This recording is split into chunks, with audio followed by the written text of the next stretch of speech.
வணக்கம். நான் நம்ம தேனித்தந்தல் சேனல்லேருந்து பூங்கொடி பேசுகிறேன். இன்றைக்கி ஃபஸ்ட்டு டே கிளாஸ், நம்ம டெய்லரிங் கிளாஸ் ஃபஸ்ட்டு டே போவோம் இல்லையா? ஃபஸ்ட்டு டே கிளாஸ்க்கு நம்ம என்னென்ன எடுத்துகிட்டு போகணும், அதுக்கடுத்து ஃபஸ்ட்டு டே கிளாஸில் என்ன தான் நடக்கும் அப்படின்னு சொல்லி எல்லாருக்குமே ஒரு விஷயம் தோணும். கண்டிப்பாக அது என்னங்கிறதையும் பார்க்கலாம். இந்த வீடியோக்குள்ளே போகலாம் வாங்க. இந்த வீடியோ உங்களுக்கு பிடிச்சிருந்ததுன்னா நம்ம சேனலை சப்ஸ்கிரைப் பண்ணுங்கள். இன்னும் இதை விட நல்ல நல்ல தகவல்களோட பயனுள்ள வீடியோஸ் போடலான்னு இருக்கோம். அதை நீங்கள் மிஸ் பண்ணாமல் பார்க்கலாம். சப்ஸ்கிரைப் பண்ணுங்கள். வாங்க வீடியோக்குள்ளே போகலாம்.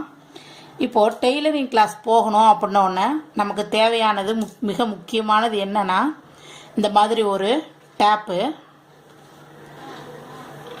இந்த மாதிரி ஒரு டேப் வேணும். ஒன் சைடு வந்து இன்ச்லேயும் ஒன் சைடு வந்து சென்டிமீட்டர்லேயும் இருக்கும், இன்ச்லேயும் இருக்கும். அது நமக்கு ரொம்பவே உபயோகமாக இருக்கும். இந்த மாதிரி இருக்கிறது ஒன் சைடு இந்த இன்ச்சில் இருக்கிறது தான் நம்ம டெய்லரிங் கட் பண்ணுறதுக்கு யூஸ் பண்ணுவோம். இந்த பக்கம் இருக்கிறது வந்து நம்ம துணியெல்லாம் அளப்போம் இல்லையா, மீட்டருக்கு அளந்து கொடுப்பாங்க அதுக்கு. ஆனால் மேக்ஸிமம் நம்ம யூஸ் பண்ணுறது டெய்லரிங்க்கு வந்து இன்ச்சில் தான் யூஸ் பண்ணுவோம். அதனால் கண்டிப்பாக இது மாதிரி கொஞ்சம் பட்டையாக இருக்கிற ஒரு டேப்பு வாங்கிக்கலாம்.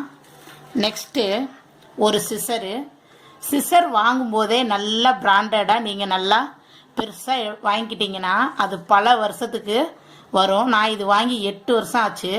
அது இன்னும் அப்படியே தான் இருக்குது, ஒன்றும் ப்ராப்ளம் வரல, நல்லாவே நறுக்கும்.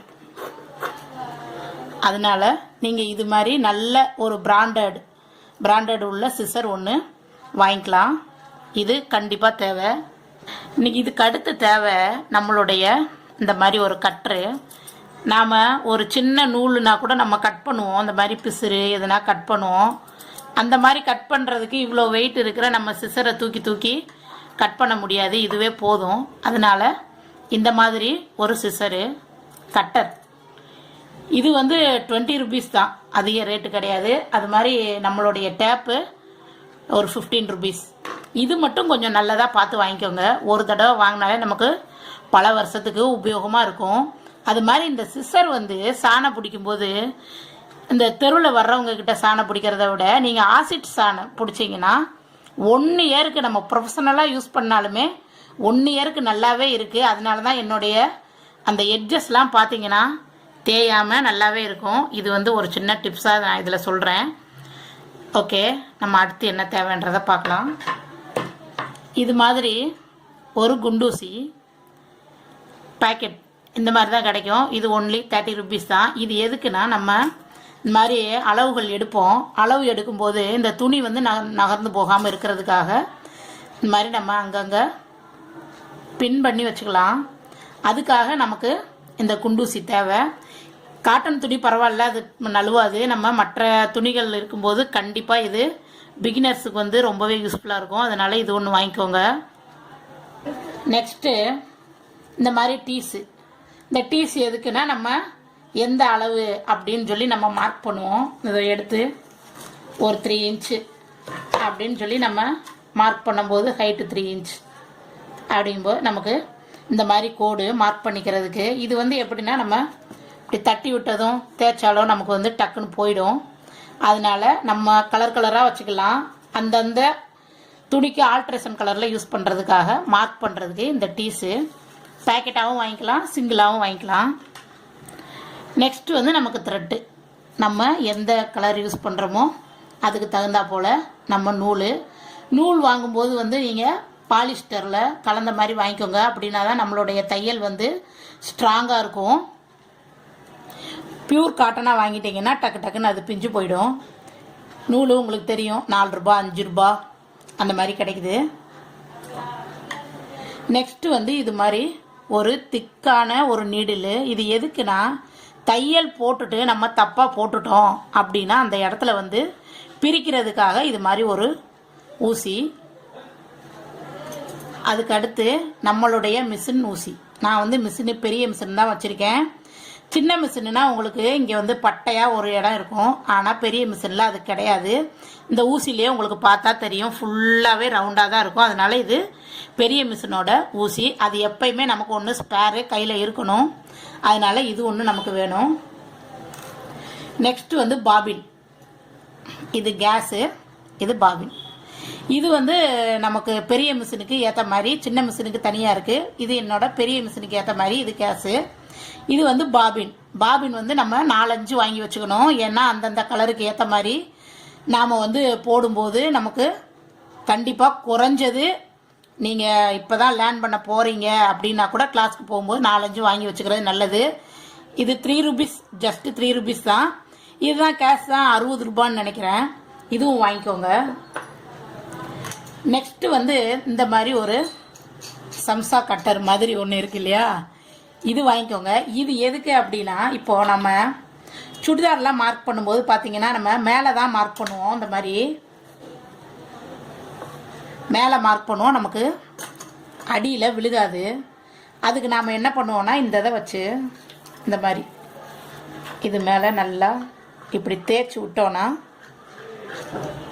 நமக்கு அடியில் அந்த இடம் அப்படியே விழுந்திருக்கும். நம்ம அது மேலே போட்டுக்கலாம் கோடு, அதுக்கு அடியில் நம்ம மார்க் பண்ணிக்கலாம். அதுக்காக தான் இது ஒன்றும் அது வாங்கிக்கோங்க.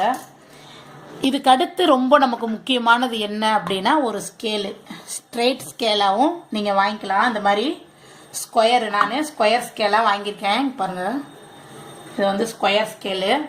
இதுவும் ஒரு 60 rupees தான். இது ஒன்று வாங்கிக்கோங்க. இவ்வளோ தான் நமக்கு மஸ்ட்டு. இதுக்கு அடுத்து ஒரு சில விஷயங்கள் காட்டுறேன், அது நீங்கள் அப்புறமா வாங்கினா போதும். இருந்தாலும் நான் காட்டிடுறேன். இந்த மாதிரி ஒன்று வாங்கிக்கோங்க. இது எதுக்குன்னா நம்ம ரவுண்ட் ஷேப் வந்து மார்க் பண்ணுவோம். அதுக்காக இந்த இது நமக்கு தேவை. நம்ம ஒரு இடத்துல வந்து இந்த மாதிரி மார்க் பண்ணிவிடுவோம். அந்த இடத்துல நமக்கு ரவுண்ட் ஷேப் தேவை அப்படின்னா இதை எட்ஜில் வச்சு அப்படி மார்க் பண்ணிக்கிட்டோம் அப்படின்னா நம்ம பிரச்சனை இல்லாமல் பிகினர்ஸுக்கு வந்து அந்த ரவுண்ட் ஷேப்லாம் வராது. அதுக்காக தான் இது ஒன்லி 30 rupees தான். நெக்ஸ்ட்டு இங்கே நான் 2 ஸ்கேல் வச்சுருக்கேன். இது எதுக்குன்னா நம்ம சுடிதார் கட் பண்ணுறதுக்காக. ஒன்று வந்து இதுலேயே போட்டிருக்கோம் பாருங்கள், லெக் கவ். இது வந்து எதுக்குன்னா பேண்ட்டு, சுடிதார் பேண்ட்டு வெட்டுறதுக்காக. இது வந்து ஹிப் கவ். இது வந்து நம்மளுடைய சுடிதாரோட டாப் வெட்டுறதுக்காக. இந்த 3 ஸ்கேலுமே நீங்கள் இப்போதைக்கு வாங்க வேண்டிய அவசியம் கூட இல்லை. நீங்கள் ஸ்ட்ரெயிட் ஸ்கேல் மட்டும் ஒன்று வாங்கிக்கிட்டிங்கன்னா ஓகே. இதுக்கு அடுத்து எனக்கு இது முக்கியம்னு தோணுது. ஏன்னு கேட்டிங்கன்னா நம்மளுடைய பெல்ட் வந்து அப்பப்போ ஒன்று லூஸ் ஆகிடும், இல்லை கட் ஆகிடும், இல்லை நம்ம ஃபுல்லாக வாங்கும்போது நமக்கு ரொம்ப நீளமாக இருக்கும். அப்போ நாம் வந்து அந்த இதில் ஓட்டை போடுறது ரொம்பவே கஷ்டமாக இருக்கும். நமக்கு தேவையான அளவு லென்த்தை எடுத்துகிட்டு நான் முன்னாடி இந்த பெரிய நீடில் தான் போடுவேன். இந்த பெரிய நீடிலே சில நேரம் உடஞ்சி கூட போயிடும். அப்போ நம்ம என்ன பண்ணலாம், இந்த இடத்துல வந்து நீங்கள் வச்சு கரெக்டாக வச்சு அதில் ஊசி போடும்போது நமக்கு இதில் 1 hour கூட சில நேரம் நமக்கு மிச்சமாயிடும். அவ்வளோ யூஸ்ஃபுல்லாக இருக்கும். இது ஒன்லி 100 rupees தான். அதனால இதுவும் ஒன்று வாங்கி வச்சுக்கோங்க. இதுக்கு அடுத்து தேவை வந்து ஒரு கட்டிங் பிளேடு. அது எதுக்குன்னா நம்மளுடைய பெல்ட்டோட அந்த பின்னை வந்து டைட் பண்ணுறதுக்காக தான். இது எல்லாமே இப்போதைக்கு தேவையில்லாதது தான், ரொம்ப மெயினாக தேவையானது. இதை தள்ளிட்டு பார்த்தீங்கன்னா இது எல்லாமே நம்ம இப்போதைக்கு வாங்கிக்கலாம். இது எல்லாமே நமக்கு முக்கியமாக தேவை, பேசிக்காக. அதனால் இது எல்லாம் ஃபஸ்ட்டு வாங்கிக்கோங்க. வாங்கிட்டு தான் நம்ம டெய்லரிங் கிளாஸே ஸ்டார்ட் பண்ண முடியும் கண்டிப்பாக. இப்போது ஃபஸ்ட்டு டே டெய்லரிங் கிளாஸில் என்ன நடக்குங்கிறத மிஷினை இன்றைக்கி சும்மா ஓட்டி பார்த்துடலாம். ஏன்னா ஃபஸ்ட்டு டே டெய்லரிங் கிளாஸ்ன்னு சொல்லிட்டு இந்த எக்யூப்மெண்ட்ஸ் மட்டும் காட்டிட்டு விட்டுறக்கூடாது. வாங்க ஃபஸ்ட்டு டே என்ன நடக்குதுன்னு பார்க்கலாம். டே நாம் என்ன பண்ணணும் அப்படின்னா ஃபஸ்ட்டு பெடல் போட்டு பழகணும். இப்போது இந்த நாப்பை வந்து இப்படி இருக்கும், இதை வந்து நம்ம மேலே தூக்கி விட்டுறணும். ஏன்னா நம்ம எம்டியாக மிஷினை ஓட்ட போகிறோம்.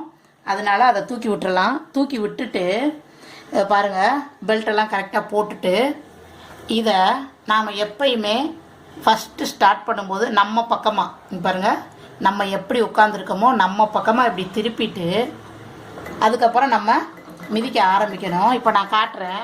இப்போ நம்ம பக்கமாக திருப்பிட்டு இந்த கால் வந்து கீழே வந்த உடனே நீங்கள் மிதிக்க ஆரம்பிச்சிங்கன்னா அப்படியே மேலே இருந்து கீழே ரொம்ப ஈஸியாக நாம் அடிக்க ஆரம்பிக்கலாம்.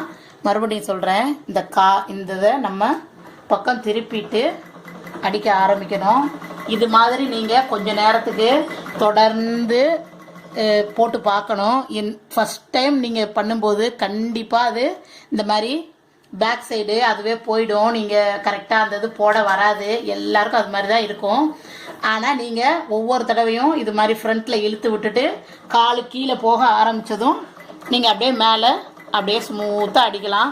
ஒரு 2 நாள் நீங்கள் இந்த மாதிரி ப்ராக்டிஸ் பண்ணாலே கண்டிப்பாக உங்களுக்கு நல்லா வந்துடும். நம்ம இன்றைக்கி நூல் போட்டு கற்றுக்க போகிறது இல்லை. நம்ம அடுத்த வீடியோவில் கண்டிப்பாக அதை நான் சொல்லித்தரேன். நம்ம கண்டினியூஸாக ஒன்று ஒன்றா அடுத்தடுத்து பார்க்கலாம். தேங்க்யூ ஃபார் வாட்சிங்.